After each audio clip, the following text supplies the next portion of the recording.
Это случилось в один из тех редких дней, когда воздух напоен легкостью и торжеством.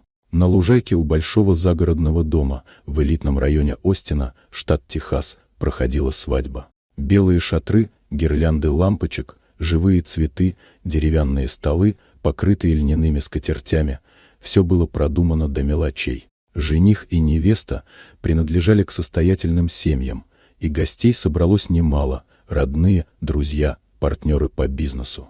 Торжество обещало быть идеальным. Среди гостей выделялся маленький мальчик лет 5. В костюме тройки, с бабочкой и прической, как у взрослых, он бегал по лужайке, иногда хихикая, иногда что-то рассказывая игрушечному динозавру, который прятался в кармане его пиджака. Его звали Джейкоб. Многие знали его, сын Томаса, старшего брата жениха. Мальчик был общительным, обаятельным и, казалось, не испытывал никакой неловкости среди взрослых. Рядом с ним все время находилась Сара, женщина в темно-синем платье, с собранными волосами и внимательным, почти материнским взглядом. Она была его няней уже почти 4 года. Приехала в Остин из Нью-Мексико, когда Джейкобу было чуть больше года.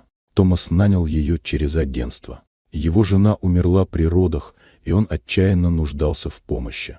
Когда началась официальная часть церемонии, все гости собрались перед аркой из живых цветов. Невеста спускалась по дорожке, устланной лепестками, музыка играла тихо и возвышенно. В этот момент Джейкоб, стоя среди гостей, внезапно вырвался вперед, подбежал к Саре, обнял ее за ноги и громко на весь сад сказал: «Мама!». Наступила тишина. Церемония застыла на полуслове. Кто-то замер с бокалом в руке, кто-то обернулся. Музыка все еще играла, но казалось, что даже она звучала неуверенно. Сара растерялась. Она покраснела, посмотрела на Томаса, стоящего в первом ряду, и как будто извинилась взглядом. Но Джейкоб продолжал смотреть на нее, уверенно и спокойно. Он не ошибался. Он чувствовал. И вдруг из заднего ряда вышел высокий мужчина в сером пиджаке. Он был незнаком большинству гостей. Подойдя ближе, он посмотрел на Сару и громко произнес: «Она не няня, это его мать, родная».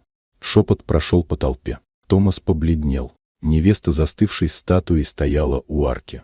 Сара попыталась что-то сказать, но ее голос утонул в общем гуле удивления. Правда раскрылась мгновенно, без пафоса, без подготовки. Сара действительно была биологической матерью Джейкоба. Несколько лет назад в роддоме она пережила клиническую смерть. Ее сочли мертвой и сообщили Томасу о трагедии. Но через несколько часов она вернулась чудом. Поврежденная память, слабое здоровье, долгие годы реабилитации.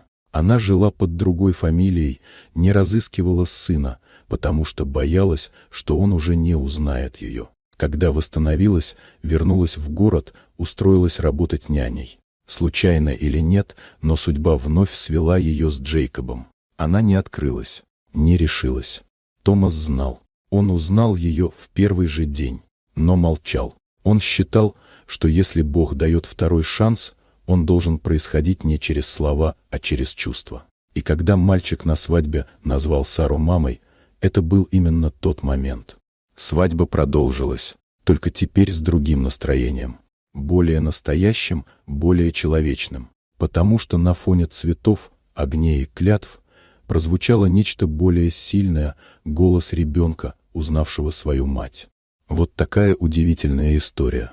Дорогие друзья, если вам понравилось видео, поставьте лайк, а также подписывайтесь на канал, впереди еще много интересного.